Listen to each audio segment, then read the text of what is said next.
इस विषय को आगे बढ़ाते हैं। मैंने इसके पूर्व इस बात का बार बार जिक्र किया हूं कि रामचरितमानस ये अलौकिक ग्रंथ है।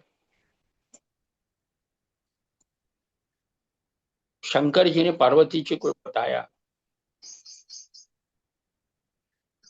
वह एक साधना है। तो कोई भी साधना अगर हम कहें तो साधना के कोई ना कोई सूत्र होते हैं। वैसे ही रामचरितमानस के साधना में 3 सूत्र बताए हैं। तप, सेवा, सुमिरन। मैंने इसके पहले भी जिक्र किया था। तप का संबंध खाना या न खाने से है, सेवा का संबंध देने से है, और सुमिरन यानी मेडिटेशन, इसका संबंध भगवान से नाता जोड़ने से। जिनकी उम्र 25 से ऊपर हुई है उनके लिए खान पान की एक मैंने पद्धति भी बताई थी। 5 उंगलियों में खाने का एक टाइम टेबल मैंने बताया था, जिसमें 12 बजे तक आकाश तत्व यानी पेट को खाली रखना है। 12 बजे के बाद में 2 उंगली, पहली वायु तत्व, दूसरी अग्नि तत्व यानी पत्ते और पके फल, और सबसे आखिर के जो 2 उंगलियां हैं जिसमें जल तत्व यानी सब्जी और पृथ्वी तत्व यानी अनाज। रोजमर्रा की जिंदगी में 12 बजे तक कुछ नहीं, दोपहर के बाद में कच्चा और रात में पकाया। दोपहर का खाना जैसे कुदरत ने दिया है और रात का खाना जैसे पत्नी ने दिया है। दोपहर के खाने में सलाद, फल, और रात के खाने में सब्जी ज्यादा और अनाज कम। यह अगर हमारे जीवन का टाइम टेबल होवे तो मेरा यह मानना है कि आप हमेशा के लिए तंदुरुस्त बने रहेंगे। सेवा में मैंने बोला था, आय से दशांश, खाने से चतुर्थांश, और 24 घंटे में 1 घंटा निःशुल्क सेवा, जिसमें डॉक्टर हो तो 10 में से 1 रुग्ण फी, टीचर हो तो 10 विद्यार्थियों में से 1 विद्यार्थी को फ्री पढ़ाया जाए। हमारे गुरुजी हमेशा बोलते थे, क्योंकि मैं रेलवे में था तो कहते थे प्लेटफॉर्म पे खड़े रहो और जो भी यात्री आएगा अगर किसी को कोई मदद की आवश्यकता है तो आप उससे मदद करिए। सुमिरन यानी ध्यान, 24 घंटे में 1 घंटा यानी 20-20 मिनट 3 बार कम से कम ध्यान होना चाहिए। ये 3 सूत्र पे अगर हम ईमानदारी से पहल करते हैं तो निश्चय है कि हमारा शरीर स्वस्थ बनेगा, जीवन सुखी और संपन्न होगा। और आगे मैंने आपसे जिक्र भी किया था, एनिमा का संबंध में बात की, उपवास के संबंध में बात की। हालांकि उपवास का अपना एक महत्व है और रोजमर्रा की जिंदगी में हमको खाली पेट रखना अति आवश्यक है।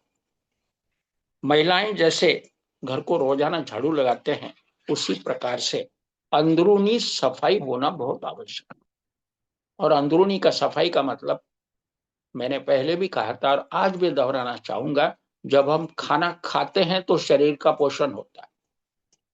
जो भी कोशिकाएं टूटी हैं, नष्ट हुई हैं, उनको पुनर्निर्माण हेतु खाने की आवश्यकता है। कहने का मतलब यह है कि खाना कोशिकाओं को जिंदा रखने के लिए। कोशिकाएं जिंदा है तो हम जिंदा है, और इसलिए हमें भोजन तभी लेना जाए कि जब कोशिकाओं का पोषण आवश्यक है, कोशिकाओं को निर्माण करना आवश्यक है। ऐसे समय, कहने का मतलब मेहनत के बाद खाना। सुबह हम उठते हैं, तरोताजा रहते हैं, विकारों का निष्कासन सुबह का व्यक्त होता है। टट्टी जाना, नहाना धोना, ये जो भी क्रियाएं हम लोग करते हैं, ये अंदरूनी सफाई की ही कोशिश। और यह सफाई सुचारू रूप से चले, और इसीलिए कम से कम 12 बजे तक हम कुछ न खाएं, क्योंकि सफाई का कार्य चल रहा है। जब सफाई होती है तब खाना पेट में नहीं डालना चाहिए, क्योंकि खाना पचाना, हजम करना एक क्रिया है। और सुबह 12 बजे तक इस क्रिया से हम मुक्त रहें, शरीर तंदुरुस्त बना रहे। अभी गत शनिवार को हमने ऋतु परिवर्तन का होने वाला परिणाम देखा था। थोड़ा मोटे पॉइंट्स के ऊपर मैं रोशनी डालूंगा। अभी हम लोग गर्मी से बरसात की तरफ मुड़े हैं। ग्रीष्म ऋतु में शरीर के ऊपर जो भी परिणाम होता है, शरीर की गर्मी बढ़ना या जो भी कुछ खाना पीने में हम लोगों ने परिवर्तन जो भी किया है, जो भी ठंडी गर्म जो भी चीजें हम लोगों ने खाई हैं, उसका भी एक्यूमुलेशन शरीर के अंदर कुछ प्रमाण में रहता है। जैसा मैंने कहा था कि जो भी हम खाते हैं, मान के चलिए अगर 1 किलो अनाज हमने खाया है तो मल निष्कासन में 1 किलो का प्रमाण बाहर निकल जाना चाहिए। जैसे टट्टी का मार्ग, पेशाब का मार्ग, चमड़ी में से भी टॉक्सिन्स बाहर आते हैं, जिसको हम लोग वेस्ट मटेरियल या इम्प्योरिटीज बोलते हैं, वो बाहर आता है। और जो भी कफ एक्यूमुलेट हुआ है वह भी बाहर आता है। ऐसे 4 मार्ग मैंने बताए थे मल निष्कासन के। उसकी टोटल 1 किलो के बराबर मान के चलिए। मगर सिस्टम कॉन्स्टिपेटेड होता है। कॉन्स्टिपेटेड का मतलब होता है अवरोध। कुछ लोग आप देखते हैं कि भाई कफ जमा हुआ है, निकल ही नहीं रहा है, अवरोध, कॉन्स्टिपेशन। कॉन्स्टिपेशन का मतलब टट्टी से ही संबंध नहीं रखता है। कॉन्स्टिपेशन का मतलब डिक्शनरी मतलब भी आपने निकाला तो सिस्टम में अवरोध करना, यह उसका मतलब। तो कफ ना निकले, कुछ लोगों को पसीना नहीं आता है तो टॉक्सिन बाहर नहीं आते हैं। कुछ लोगों के आजकल मैंने देखा, अभी कल ही मेरे एक पेशेंट नांदेड़ से मेरे से बात की, उन्होंने कहा कि जब तक मैं पेट को नहीं दबाऊंगा तब तक पेशाब बाहर नहीं आती। कहने का मतलब ब्लैडर में पेशाब जमा है मगर निकल नहीं पा रहे। कुछ लोग ऐसे भी हैं कि भाई पेट साफ नहीं हो रहा है। कहने का मतलब यह है कि जो चारों आउटलेट्स हैं वह आउटलेट्स हेल्दी कंडीशन में काम करने चाहिए, एक्टिव होने चाहिए। खाना पेट में डालने के बाद हजम होना चाहिए और मल बनने के बाद में निष्कासन होना चाहिए।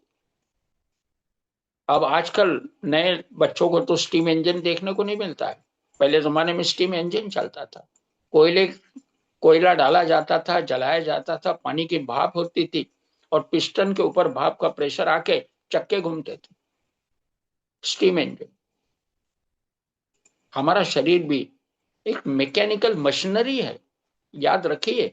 इसको हमें जिंदा रखना है। ये सेल्फ ऑर्गेनाइज्ड मशीन है। इसका हर ऑर्गन सुचारू रूप से काम करता है। उसके एनर्जी कहां से मिलती है? खाने से नहीं। खाना तो मैंने पहले ही बोल दिया कि आपकी जो कोशिकाएं हैं, उस कोशिकाओं को जिंदा रखने के लिए खाने की आवश्यकता। उस कोशिकाओं की मैंने कुछ लेक्चर्स पूर्व उस साइकिल के बारे में भी मैंने बोला था। आज मैं दोबारा उसको याद करता हूं और आपके सामने रखता हूं। हमारे शरीर में जो भी सेल्स हैं उसको आप 2 भागों में विभाजित करें। 50% सेल्स हमेशा जिंदा रहते हैं और बचे हुए 50% में 25% सेल पैदा होते हैं और 25% सेल मरने के कतार पे लगे रहते हैं। ये सेल्स का साइकिल है। आप किसी एक्सपर्ट से बात भी कर सकते हैं, पूछ सकते हो। तो हमें क्या करना है, ये सबसे बड़ा इंपॉर्टेंट पॉइंट है। जो 50% जिंदा है उन 50% सेल को ही हमको मेंटेन करना है। ये 25% सेल की तरफ ख्याल रखने की जरूरत नहीं है। मैंने एक उदाहरण भी दिया था, मैं दोबारा दोहराना चाहूंगा। बड़ा महत्वपूर्ण मुद्दा है। मेरे अंडर जब सर्विस में था, मैनेजमेंट के कहने कुछ रूल्स मैंने देखे थे। मैनेजमेंट रूल्स में उन्होंने एम्प्लॉय के 3 भागों में विभाजन किया। एक पहला ग्रुप ए ग्रुप बोलते थे, दूसरे को बी ग्रुप बोलते थे और तीसरे को सी ग्रुप बोलते थे। मैनेजमेंट का कायदा ऐसा है कि जो एक ग्रुप है ये ऑनेस्ट ग्रुप में माना जाता है, लॉयल टू द मैनेजमेंट। आपको उसके तरफ ख्याल करने की जरूरत नहीं, they are loyal means loyal. और दूसरा बीच वाला बी और तीसरा जो है वो सी ग्रुप है। एक ग्रुप लॉयल है और जो सी ग्रुप है ये 100% नॉन लॉयल है। और ये जो बी ग्रुप है ये कभी लॉयल और कभी नॉन लॉयल। तो मैनेजमेंट का कायदा ऐसा है कि आपको सिर्फ बी ग्रुप के तरफ ख्याल रखना है, एक ग्रुप के तरफ तो देखने की जरूरत नहीं है। सी ग्रुप के तरफ तो सी ग्रुप वालों को पूरा नजरअंदाज कर दो, उसको उसके तरफ ख्याल करने की जरूरत नहीं, बी ग्रुप के तरफ ख्याल करना है। और ख्याल भी क्या करना है, ये जो बी ग्रुप है ये कहीं सी में सम्मिलित ना हो जाए। क्योंकि सी ग्रुप में अगर सम्मिलित हो गया कि सी जो नॉन लॉयल है उसका परसेंटेज बढ़ जाएगा और मैनेजमेंट काम नहीं कर पाएगा। तो आपको सिर्फ बी की तरफ ख्याल रखना। वैसे ये जो साइकिल, सेल्स की जो साइकिल है, जो 50% जिंदा सेल है उसके तरफ कोई ख्याल करने की जरूरत नहीं। मगर जो बचे हुए 25% है, जो 25% जो निर्मित हो रहे हैं उसको भी देखने की जरूरत नहीं। मगर ये जो 25% मरने के कगार में है उसकी कहीं संख्या ना बढ़ जाए। कहीं उनकी अगर संख्या बढ़ गई तो ये जो 50% सेल्स है ये 50% के 45% होने में देर नहीं लगेगी। निर्मित की तो होने ही वाली है, उसमें कोई बात ही नहीं, यही तो जिंदा बस का खास लक्षण। और इसलिए आपको सेल्स रीजेन्युएशन साइकिल, सेल्स के पुनरुज्जीवित होना, ये बड़ा इंपॉर्टेंट है। और इसलिए आपको उसके तरफ ख्याल रखना है। और सेल्स का खाना जो है वो नियम से मेहनत के बाद आपको देना, ताकि ये जो साइकिल है ये बरकरार रहे। अगर 50% जिंदा सेल्स का परसेंटेज अगर कम हो जाए, 50 के अगर 45 हो गए, तो उसी को हम लोग कैंसर बोलते हैं। हर व्यक्ति कैंसर से डर। और इसलिए पूरे जिंदगी में, रोजमर्रा की जिंदगी में परिवर्तन लाके हमको स्वस्थ कैसे रहें इसके तरफ आपको ख्याल करना है। तो अभी आज मैं बड़े महत्वपूर्ण मुद्दे लेके आपके सामने प्रस्तुत हूं। मैंने इम्यूनिटी के संबंध में भी कई टाइम बात की थी। इम्यूनिटी क्या है, लक्ष्मी ताई ने भी काफी अप्रिशिएट किया। उन्होंने कहा कि भाई आपने इम्यूनिटी की तरफ आप बहुत ही अच्छे ख्याल किए, बड़े अच्छा स्पष्टीकरण दिया, क्योंकि इम्यूनिटी के संबंध में हमको मालूम ही नहीं था। क्योंकि इम्यूनिटी वर्ड को केवल इस्तेमाल किया जाता है मगर इम्यूनिटी के बारे में स्पष्टीकरण नहीं दिया जाता। और इसीलिए मैंने इम्यूनिटी के संबंध में गए टाइम बात की थी, बड़े विस्तार से बात की थी। आज मैं दोहराऊंगा नहीं। आज बड़ा महत्वपूर्ण मुद्दा लेके मैं आगे आया हूं। याद रखिएगा कि जीवन में व्यायाम का बड़ा महत्व है। व्यायाम के संबंध में मुझे कई लोग सवाल करते हैं कि टीवी के ऊपर दुनिया में कई प्रकार के व्यायाम बताए जाते हैं, कोई म्यूजिक लगा के डांस करता है, कोई कुछ कोई कुछ। व्यायाम किस प्रकार का करें, कौन सा करें, व्यायाम का शरीर के ऊपर क्या असर होता है, इसके बारे में हम अनभिज्ञ है। हमें कोई जानकारी नहीं, वास्तव में नहीं है। मुझे भी नहीं थी। ऐसा नहीं कि मैं आज आपको बता रहा हूं और मुझे कभी मैं पहले से ज्ञानी हूं, ऐसा नहीं। मुझे भी बड़ा कंफ्यूजन होता था। टीवी के ऊपर भी शुरू से, जब टीवी स्टार्ट हुआ उस समय से लेके आज तक, हालांकि अभी प्रमाण कुछ कम हुआ है, बाकी व्यायाम के कई प्रकार के चीजें सामने लाई गई है, कोई म्यूजिक लगा के, कोई कुछ कोई कुछ।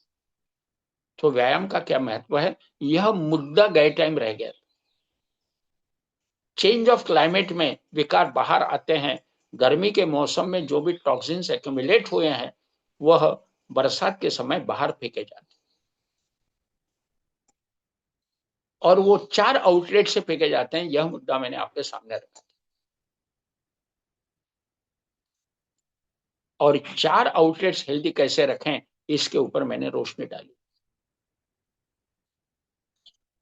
व्यायाम एक प्यूरिफिकेशन प्रोसेस है शरीर के लिए।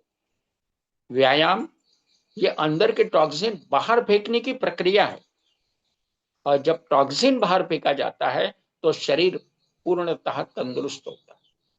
एक बर्तन में चिकनाहट है, उसको नींबू के रस से साफ कर लो, वह बर्तन रीयूज किया जा सकता है, पर दोबारा हम उसका इस्तेमाल कर सकते। शरीर का उसी प्रकार से मैंने गई टाइम बड़ा एक महत्वपूर्ण मुद्दा आप लोगों के सामने रखा था, उसको मैं दोबारा दोहराना चाहूंगा, आप शायद भूल गए। हमारा शरीर में एक रीजुनिवेशन साइकिल है। रीजुनिवेशन यानी शरीर के ऑर्गन का पुनरुज्जीवित होना। यह साइकिल कैसे चलती है? हर 7 से 9 साल पीरियड में शरीर के सभी ऑर्गन बदले जाते हैं। ये नेचुरल प्रोसेस है। बचपन में मुझे भी याद आता है, कभी कभी ठंडी के मौसम में हाथ का जो तलवा होता है, उसके छिलके यानी चमड़ी की जो है ऊपर से निकल रही है, ऐसा लगता था। हाथ में पूरा कुछ पोर्शन में चमड़ी नहीं आई है, कुछ हिस्सों में निकल रही है, यह हम अनुभव करते। बुजुर्ग लोगों से पूछते थे कि माताजी ऐसे क्यों हो रहा है, पिताजी ऐसा क्यों हो रहा है, तो वो एक जनरल एक बात करते थे कि ठंडी के मौसम में चमड़ी निकलती है, बस। पर आज अध्ययन के बाद हमको पता चला कि 7 से 9 साल के दरमियान शरीर के सभी ऑर्गन पुनरुज्जीवित होते हैं। कहने का मतलब, आज अगर कोई बच्चा 10 साल का है तो वो उसकी उम्र 1 या 2 साल की ही, ऐसा आप मान के चलते। कोई व्यक्ति कहते हैं मैं तो बुढ़ा हो गया हूं, बुढ़ा कोई नहीं होता है। 50 साल का व्यक्ति मान के चलिए, उसके ऑर्गन एफिशिएंसी 5 से 6 साल के बच्चे जैसे रहते। जन्म तारीख के अनुसार मॉडल तो पुराना हो गया, मगर एफिशिएंसी के अनुसार मॉडल पुराना नहीं है, वह तरोताजा है और जवान बना हुआ है। और इसीलिए कुछ लोग 100 साल तक जीते हैं। मैंने एक उदाहरण भी दिया था कि इलाहाबाद के एक व्यक्ति जो उम्र के 128 में गुजरे, 128 तक वो काफी तंदुरुस्त थे। पत्रकारों ने उनका इंटरव्यू लिया था और उनसे पूछा था, उन्होंने कुछ 5 मुद्दे बताए थे, जिसमें के 2 मुद्दे, क्योंकि मेरे के भी जीवन के वो 2 मुद्दे हैं, मैंने वही मुद्दे याद रखे जो मैंने आपके सामने रखना चाहूंगा, कि मैं पैसा और खाना 2 चीजों से हमेशा दूर रहता हूं। यह उनका स्टेटमेंट था, पैसा और खाना। और विकारों के यही जीड़। अगर विकार नहीं चाहिए तो इन चीजों से दूर रहना ही पड़ेगा। और योगा मास्टर अभी जो चेंज ऑफ क्लाइमेट का परिणाम हमारे शरीर पर होता है, उस संबंध में हमको किस प्रकार का व्यायाम करना चाहिए और क्या करना चाहिए। एक बात याद रखिए, मैंने आपको कहा, हर ऑर्गन को तंदुरुस्त रखने का ही हमारा उद्देश्य। हम तंदुरुस्त का मतलब हमारा हर ऑर्गन तंदुरुस्त। आंखों की रोशनी अच्छी, कानों से सुनाई बढ़िया देता है, ब्रेन यानी उसके अंदर की जो भी एक्टिविटी है वो सही ढंग से चल रही है, जो भी खाना पेट में डाला जाता है सुचारू रूप से हजम होके मल निष्कासन होता है। कहने का मतलब, ये जो ऑर्गन के जो फंक्शंस है वो हमारे सही चल रहे हैं, यह उसका मतलब होता है। अभी व्यायाम के संबंध में बड़ा महत्वपूर्ण मुद्दा मैं आपके सामने रखना चाहूंगा कि व्यायाम कौन सा हो, किस प्रकार का व्यायाम करें। हमारे शरीर में खून दौड़ता है, और मैं हमेशा कहता हूं कि blood is a food of your organ. हमारे लिए तो हमने खाना खा लिया, वो हमारा फूड हुआ, मगर ब्लड बनता है। बार बार डॉक्टर ब्लड टेस्ट कराते, क्यों कराते हैं? कारण यही है कि ब्लड के अंदर के जो भी इंग्रेडिएंट्स हैं, sodium, potassium, haemoglobin, iron, cholesterol वगैरह वगैरह जो भी कुछ है, इसका एक प्रमाण फिक्स है। उसके 100 लोगों पे प्रयोग करके उसके एवरेजेस निकाले गए हैं, और यह ब्लड एक तंदुरुस्त हेल्दी ब्लड माना जाता है। किसी का अगर आयरन का परसेंटेज कम हो तो चेहरे के ऊपर पेलनेस आता है, कमजोरी लगती है, और इसीलिए उसको फिर आयरन कैसे बढ़ाया जाए इसके ऊपर मार्गदर्शन दिया जाता है, ताकि ब्लड के अंदर के इंग्रेडिएंट्स प्रमाण में रहें, खाना बढ़िया रहे, ताकि ऑर्गन बढ़िया काम करे, तो ब्लड सर्कुलेशन प्रॉपर हो और शरीर के अंदर के जो टॉक्सिन्स है वो बाहर निकले। ये व्यायाम का उद्देश्य है। ठीक है, किसी को अगर पहलवान बनना है वो बात अलग है, वो विगरस एक्सरसाइज कर सकता है, वो बात अलग। मगर जिनकी उम्र 25 से ऊपर हो गई है, ऑर्गन पूर्णतः डेवलप हो चुके हैं, उनके लिए हल्का व्यायाम सबसे बढ़िया। और व्यायाम में मैंने देखा है कि योगा, सूक्ष्म व्यायाम, एक्यूप्रेशर, एक्यूपंक्चर, सुजोग पद्धति वगैरह वगैरह, ये एक व्यायाम के बड़े सुचारू रूप से ऑर्गन को हेल्दी रखने में कामयाब। एक्यूप्रेशर में ये जो भी मेरिडियन पाथ है, मैंने बोला था कि 5 दोनों हाथों के 10 उंगलियां, पैरों की 10 उंगलियां और नाक का शेंडा, ये हमारे बॉडी के लाइटनिंग अरेस्टर्स है। इसमें से विश्व की ऊर्जा खींची जाती है और हमारे ऑर्गन काम करते हैं। ये जो पाथ है, उंगलियों से शरीर को जोड़ा जाता है, शरीर के अलग अलग अंगों को अलग अलग उंगलियां जोड़ती है, और जो भी ऊर्जा प्राप्त करते हैं उस ऑर्गन को सप्लाई होता है और ऑर्गन हेल्दी रहता है। तो ये जो पाथ है इसको मेरिडियन पाथ बोलते हैं। जहां भी ऑब्स्ट्रक्शन है वो एक्यूप्रेशर के माध्यम से उस ऑब्स्ट्रक्शन को दूर किया जाता है। वो पर्टिकुलर पॉइंट पेनफुल रहता है, और इसीलिए उस पॉइंट को ऑपरेट, कहने का मतलब ऑपरेट का मतलब होता है उसको पंपिंग करना, प्रेशराइज करना, ताकि वो पैसेज क्लियर हो। वो पैसेज जैसे क्लियर होता है तो ऊर्जा प्रवाहित होती है और उस ऑर्गन को ऊर्जा मिलती है और ऑर्गन सुचारू रूप से काम करता है। हम कितना भी एक्सरसाइज करें उसकी आवश्यकता नहीं है, मगर सूक्ष्म व्यायाम जिसको बोलते, योगा, एक्यूप्रेशर वगैरह वगैरह जो मैंने जिक्र किया है, यह एक्सरसाइज जिनकी उम्र 25 से ऊपर हो गई है उनके लिए काफी। मॉर्निंग वॉक हो गया, स्विमिंग हो गया, कुछ प्रमाण में जो हो गया, इस प्रकार के व्यायाम आप कर सकते हो। अभी व्यायाम के माध्यम से विकार कैसे बाहर आते हैं इसके ऊपर थोड़ा मैं रोशनी डालने की कोशिश करूं। अभी फॉर एग्जाम्पल मैं शुरुआत टॉप टू बॉटम कर, एक आंखें, कुछ लोगों को मराठी में हम लोग चिपड़ बोलते हैं, यानी जो भी पानी आंखों से आता है उसमें चिकनाहट रहती है। अब जब पानी जब इकट्ठा हो जाता है तो गाढ़ा बन जाता है, मराठी में हम लोग उसको चिपड़ बोलते हैं। या अगर ज्यादा गाढ़ा हो जाए तो पीलापन आ जाएगा, पहले सफेद रहेगा बाद में पीलापन आएगा। जब कोई भी एक्सरसाइज हम लोग करते हैं, जैसे गर्दन का एक्सरसाइज, आंखों का एक्सरसाइज, मसाज, ये जब करते हैं तो सिस्टम के अंदर जितने भी विकार बैठे हैं वो सिस्टम को स्टिमुलेट करते हैं, और आंखों से वो चिपड़ या चिकनाहट का जो पानी, चिकट पानी है, वो बाहर निकलता है। आप करके देखिएगा। व्यायाम ये टॉक्सिन बाहर फेंकने का बड़ा उत्तम जरिया है। पहले चूल्हा चलता था, उसकी जो ऐश होती थी, लकड़ी या कोयला जलने के बाद उसकी जो ऐश होती थी उसको निकाला जाता था ताकि ऊपर का अग्नि प्रज्वलित हो। तो जब तक ऐश नहीं निकलेगी अग्नि प्रज्वलित नहीं होगा, और वैसे ही शरीर के अंदर खाने पीने के माध्यम से जो भी टॉक्सिन या विकार या वेस्ट मटेरियल या इंप्योरिटीज जमा होती है उसको निकालना आवश्यक है। इसलिए मॉर्निंग में टट्टी मुंह हाथ धोना, नहाना और एक्सरसाइज करना बड़ा आवश्यक। तो गर्दन के एक्सरसाइज, आंखों के एक्सरसाइज, इसके कारण एक स्टिमुलेशन एक्शन मिलती है और आंखों से थोड़ा पानी बढ़ गया है ऐसा महसूस होगा, डरने की कोई बात।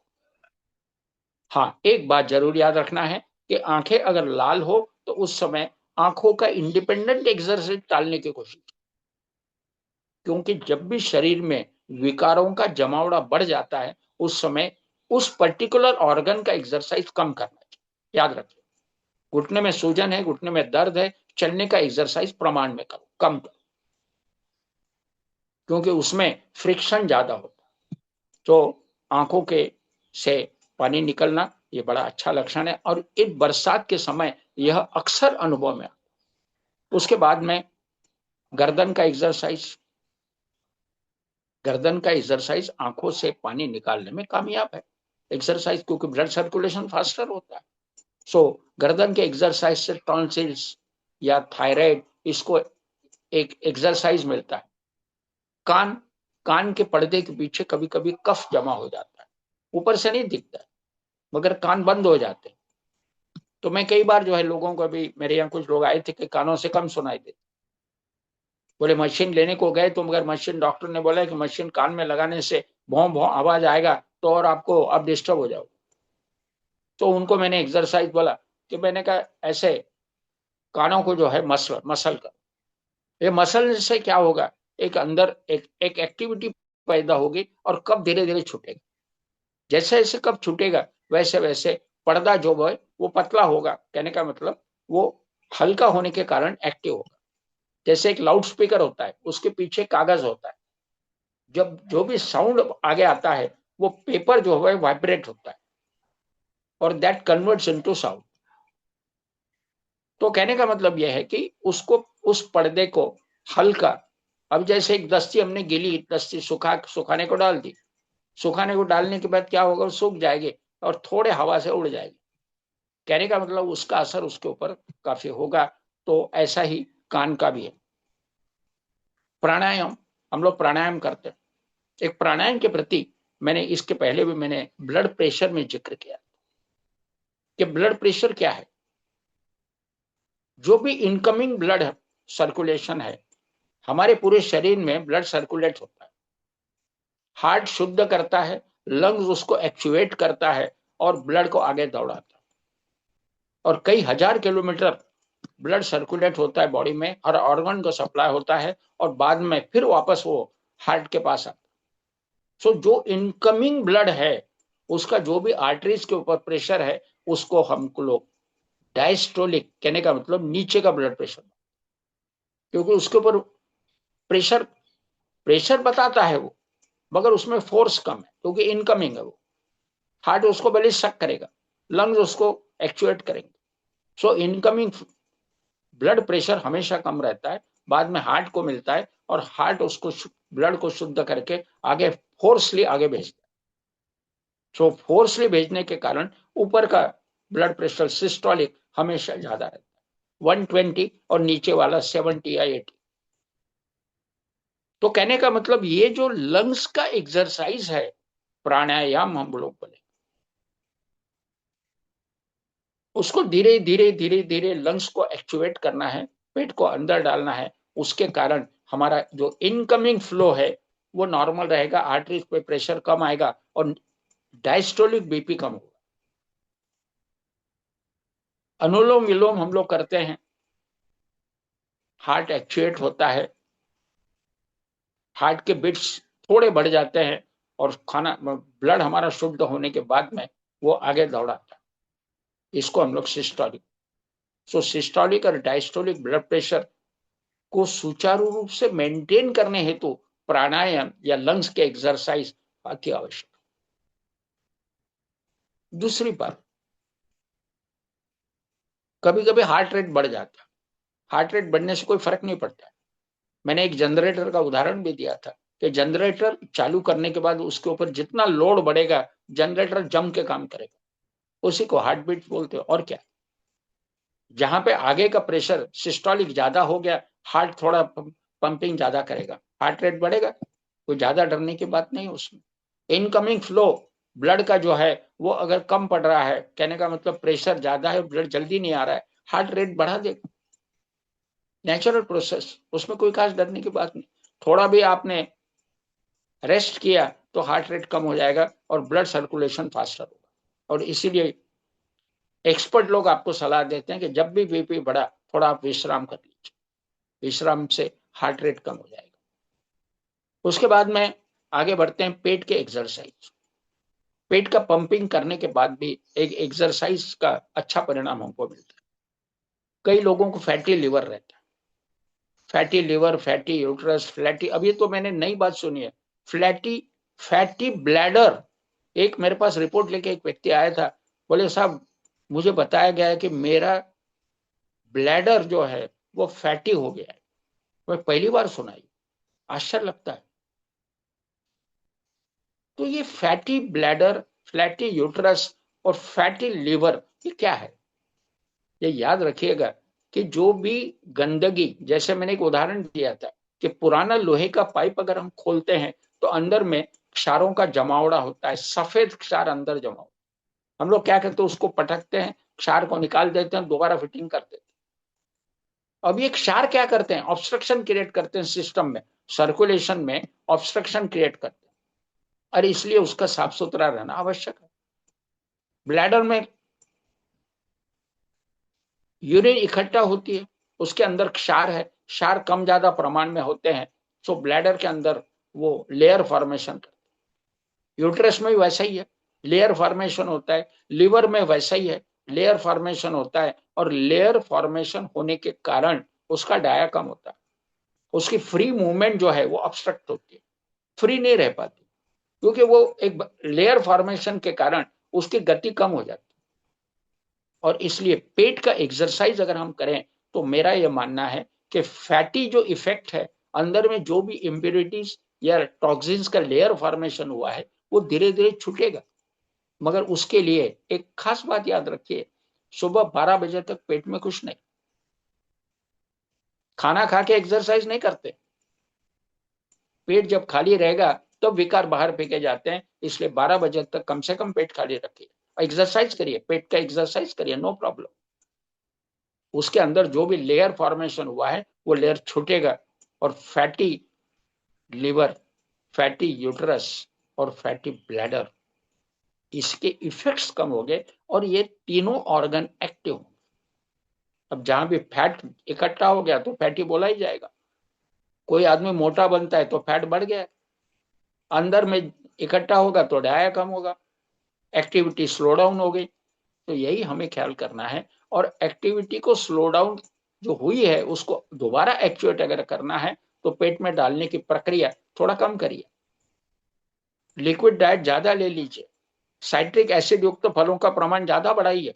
इस प्रकार से अगर हम करते हैं तो निश्चित फैटी लिवर या जो भी कुछ प्रॉब्लम्स है वो हल हो जाए। उसके बाद पेट का जब हम एक्सरसाइज करते हो तो विकार कहां से निकलते हैं? मैंने इसके पहले भी बोला, जीभ के ऊपर सफेद आता है। पहले जमाने में मुंह खोल के जीभ के ऊपर के लेयर डॉक्टर देखा करते थे, पेट को दबाते थे कि दर्द हो रहा है। सो पेट, जीभ के ऊपर के विकार, ये पेट आपका कितना अच्छा है और कितना खराब है इसका द्योतक है, ये इसका एक आईना है। मैं हमेशा कहता हूं कि चेहरा आपके शरीर के तंदुरुस्त है या नहीं है, इसका एक आईना है। उसी प्रकार से जीभ के ऊपर का किटन पेट के व्यायाम से बढ़ जाएगा, क्योंकि विकार बाहर निकल रहे हैं। और इसलिए पेट का एक्सरसाइज बड़ा आवश्यक है, विकारों को बाहर फेंकने के लिए कामयाब है। उसके बाद में पेट के एक्सरसाइज से दूसरा फायदा यह भी होता है, आपकी भूख बढ़ेगी। भूख क्यों बढ़ेगी? एक्सरसाइज हुआ इसलिए भूख बढ़ी? नो, भूख इसलिए बढ़ेगी कि जो एक्टिविटी बढ़ाई गई है, पेट का जो एक्सरसाइज हमने किया है, अंदर का एक जगह इकट्ठा हुआ मल आगे दौड़ेगा और वो एनस तक पहुंच जाएगा, रेक्टम में पहुंचेगा, रेक्टम से फिर बाहर निकलेगा। सो मल एक जगह से जब आगे दौड़ता है तो इसके मल की जो भी वो ऑर्गन की एफिशिएंसी बढ़ जाती है। पेट में खाना हजम हुआ, खाना हजम होकर आगे बढ़ा और पेट में भूख का एहसास होने लगा, क्योंकि वो एहसास इसलिए भी है, ये कुदरती व्यवस्था है कि पेट खाली हो गया। सो भूख लगना कहने का मतलब आई रिक्वायर फूड, ये कुदरती व्यवस्था है। और ये उस कुदरती व्यवस्था को बरकरार रखने के लिए एक्सरसाइज की हमें आवश्यकता है। उसके बयान मैंने इसके पहले भी जिक्र किया था कि व्यायाम के संबंध में कोई कंफ्यूजन करने की जरूरत नहीं। व्यायाम ये ब्लड को नॉर्मल सर्कुलेट करने में कामयाब। अभी एक बड़ी इंपॉर्टेंट बात मैं आपके सामने रखूंगा। हो सकता है कुछ लोग जानते भी हों, हो सकता है कि ना भी जानते। मैं भी नहीं जानता था। अभी शरीर में सप्त नाड़ी है, 7 नाड़ी। हालांकि नाड़ियों का मेरा अभ्यास नहीं है। ये ना सोचे कि भाई नाड़ियों का मेरा अध्ययन है तो गाड़गे साहब को कुछ सवाल किए जाए, बिल्कुल नहीं। नाड़ियों का मेरा अध्ययन नहीं है। पर नाड़ियां क्या है, उसके नाम क्या है और उसका क्या परिणाम है, बस इतना मैंने पढ़ा हूं और कुछ हद तक जानता हूं।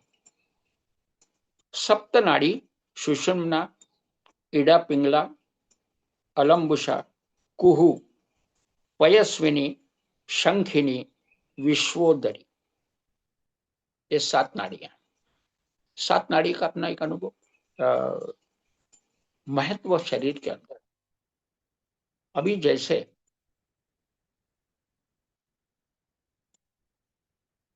हाथ की जो उंगलियां हैं उसके संबंध में जो भी मैंने अध्ययन किया, एक किताब में मैंने पढ़ा था कि एक अंगूठा, लंग्स जो है ये अंगूठे को कनेक्टेड है। जब अंगूठे का एक्सरसाइज करेंगे सूक्ष्म व्यायाम में, अंगूठे को जो एक्सरसाइज मिलेगा उसका लंग्स के ऊपर, फुफ्फुस जिसको बोलते उसके ऊपर असर होगा। कहने का मतलब अंगूठा फुफ्फुस का के ऊपर एक्टिव है, तर्जनी बड़ी आंत, कहने का मतलब लार्ज इंटेस्टाइन 5.5 फीट की, मध्यमा हृदय हार्ट, हार्ट की जो अच्छे एक्टिविटी है आकुंचन और प्रसरण, इसके ऊपर यह काम करता है। अनामिका जिसके अंदर अंगूठी पहनी जाती है, प्राण वायु में प्राण वायु, समान वायु और अपान वायु, उसके ऊपर असर करता है। और कनिष्ठिका उंगली, ये हृदय और छोटे आंतड़े, यानी 22 फीट के जो छोटी हाथ होती है 22 फीट की, उसके ऊपर ये असर करता है। ये हाथ की उंगलियां, वैसे पैर की उंगलियों के संबंध में भी उन्हें बोला है कि पहले की उंगली अंगूठा यकृत यानी लीवर और स्वादुपिंड पैंक्रियास और प्लीहा, स्वादुपिंड प्लीहा। उसके बाद में दूसरी, पैर की दूसरी उंगली जठर, उसके बाद तीसरी उंगली जठर शाखा ब्रांचेस, चौथी पित्ताशय, चौथी पित्ताशय जिसमें आजकल पित्ताशय में पित्त के गड़े बनते, स्टोन।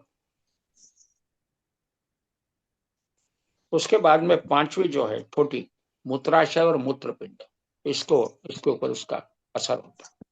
कहने का मतलब ये एक्सरसाइज उन उंगलियों का, पैरों की उंगलियां, मैं कभी भविष्य में हो सके तो एक वीडियो निकाल के मैं उसको अपलोड करूंगा। उंगलियों के संबंध में एक्सरसाइज मैंने सूक्ष्म व्यायाम के प्रति मैंने अध्ययन किया और अपने जीवन में रोजमर्रा की जिंदगी में उस व्यायाम को मैं करता हूँ। अभी जैसे अंगूठा 5 बार ऐसे, 5 बार ऐसे, उंगली 5 बार ऐसे, 5 बार ऐसे, कहने का उसके बाद में उंगलियों की मूवमेंट, हाथों की मूवमेंट, तो उसका मैं वीडियो निकाल के मैं अपलोड करूंगा, आपको जानकारी होगी। उसको हम लोग सूक्ष्म व्यायाम बोलते हैं। सूक्ष्म व्यायाम जो है ये उंगलियों से लेके, क्योंकि ये जो जितनी भी नाड़ियां, इन्होंने एक ग्रंथ में लिखा हुआ है ये सभी नाड़ियां बेम्बी जो होती है नाभि उससे कनेक्टेड। यहां से विश्व की ऊर्जा उंगलियों के माध्यम से नाभि तक पहुंचती। और ये जो पाथ है उंगली से नाभि तक का जो पाथ है, इसके अंदर कहीं भी ऑब्स्ट्रक्शन अगर आ जाता है तो एक्यूप्रेशर एक्यूपंक्चर इसके माध्यम से उस ऑब्स्ट्रक्शन को एक्सपर्ट व्यक्ति पहचान लेता है कि ऑब्स्ट्रक्शन कहां पर है। तो उस जगह पे प्रेशर देके उस ऑब्स्ट्रक्शन को निकाला जाता है ताकि जो भी पाथ है मेरिडियन पाथ वो सही ढंग से काम करे, ऑब्स्ट्रक्शन उसमें ना रहे, ऊर्जा जो प्राप्त हुई है वो नाभि तक बराबर पहुंचे। तो एंटायर बॉडी में यह ऊर्जा प्रसारित होती। और इसी का हम लोग एक्सरसाइज करते हैं, इसमें सूक्ष्म व्यायाम आ गए, योगा आ गए, एक्यूप्रेशर एक्यूपंक्चर आ गया। सो हमारा जिंदापन ये ऑर्गन के जिंदापन के ऊपर निर्धारित। हेवी एक्सरसाइज का मतलब मसल्स की ताकत बढ़ाना।